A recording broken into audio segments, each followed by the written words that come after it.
units in the world. Yet some have risen above others due to their sheer efficiency or deadly tactics. Today, we'll be presenting you with the 10 most elite forces in the world.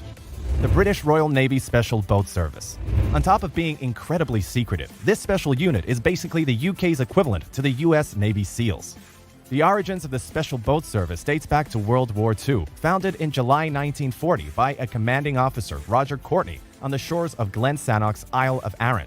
Was initially named the Fall Boat Troop, after the type of folding canoe employed in raiding operations, and then renamed No. 1 Special Boat Section in early 1941. This team is so demanding that it has a 90% failure rate for the selection process, and also includes a 4-week endurance test that gets more challenging every week. To make things even worse, the final test involves a 40-kilometer march, which is around 24.8 miles, that must be completed in under 20 hours.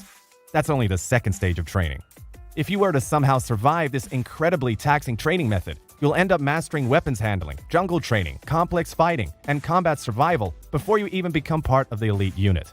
The Special Boat Service has been deployed against some of the world's biggest threats and terrorist groups, including Al-Qaeda, ISIS, the Taliban, and rescue missions in Sierra Leone and Libya. The NGIG. Next on our list is none other than the National Gendarmerie Intervention Group, hailing from France. Name one type of rescue operation, and these guys have already done it, twice. The GIGN has already rescued school children in Djibouti, captured war criminals in Bosnia, and they specialize in counterterrorism, hostage rescue, surveillance of national threats, and targeting organized crime. They also successfully assaulted a hijacked Air France flight at Marseille-Marignan back in December 1994. However, their biggest achievement yet was even more baffling than all of the previous ones. They seized the Grand Mosque in Mecca in 1979. You might probably know that non-Muslims are prohibited from entering the holy city, and extremist rebels have taken over the Mecca to overthrow the House of Saud. So what did the GIGN do? Well, a team of 3 GIGN commandos briefly converted to Islam and helped plan the recapture of the mosque. Following their motto to save lives without regard for one's own, GIGN is known to hunt down any threat to the nation and its people. They are also extremely low profile, and it's even against French law to publish pictures of their faces. United States Army Special Forces. Simply known as the Special Forces, the USA Green Berets, as they are also called, have shown that you don't need to have a particularly noteworthy special ops name to be badass. Their official motto is Der Oppresso Liber, to liberate the oppressed, while their insignia bears an arrowhead with a saber and 3 lightning bolts. Their deadliest asset is their world-class snipers, regarded as some of the best in the group. The snipers within the Green Berets trained for 7 full weeks with the best in the USA, and the whole group is specialized in coalition support, humanitarian assistance, peacekeeping, and counter-drug operations. GROM. Right up in the 7th spot, we have GROM, hailing from Poland. GROM translates into Group for Operational Maneuvering Response, but it also means thunder in Polish. This unit has its beginnings in the exiled Polish paratroopers of World War II, labeled the Silent Unseen. The story goes that 315 men and 1 woman trained for months in Great Britain before jumping into occupied Poland to oppose the Nazi hold there. GROM is specialized in rescue operations, including hostage recovery and counterinsurgency missions. They are experts in pyrotechnics, vehicle handling, parachuting, amphibious insertion, and medical expertise. Among their most noteworthy feats, in 1990, they were organized after Operation Bridge, a mission made to help Soviet Jews enter Israel, and their elite counter-terrorist force managed to detain the Hezbollah threat in the area just by being there. China's Snow Leopard Unit. The Snow Leopard Unit used to be known as the Snow Wolf Commando Unit precisely because they take into account the tenacity and sheer efficiency of the Arctic wolves, plus their incredible ability to survive even in the harshest climates. Well, the Snow Leopard Unit seeks to imitate precisely that. They are incredibly resilient, organized, and several times deadlier than your average pack of wolves. They spend 5 years training in secret to learn the best tactics to counter terrorism, control riots, and prevent hijacking, on top of being experts at bomb disposal, seen especially at the 2008 Summer Olympics in Beijing. The Snow Leopard Unit has trained besides the Russian Special Task Force to better learn how to manage anti-terror situations and quickly defuse them. Priding themselves mostly on the speed and accuracy of their marksmanship, their spirit of self-sacrifice, and immense strength. On top of that, each of their recruits need to first serve in the People's Armed Police for 1 to 2 years before they undergo physical and psychological tests. Special Services Group. The Special Services Group is the special ops of the Pakistan Army. They are permanently tasked with 5 main missions: foreign internal defense, reconnaissance, direct action, terrorism, and unconventional warfare, which happens to be their specialty. For their training regime, trainees have to march 36 miles in 12 hours and run 5 miles in full gear in just 50 minutes.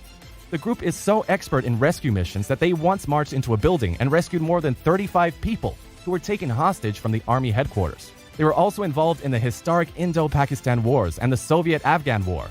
Top of that, they rescued passengers during the Pan Am Flight 73 hijack, and also once rescued hostage children from a hijacked Afghan school bus in just 20 seconds.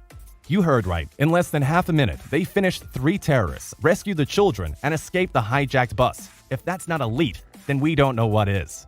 Unidad de Operaciones Especiales. Unidad de Operaciones Especiales was the elite special operations force of the Spanish Navy and Marines until it was absorbed into the newly formed Naval Special Warfare Force. UOE has one of the roughest training regimes among special units, where trainees need to complete basic training, undergo many medical and psychological reviews, and also serve in a conventional unit to boot.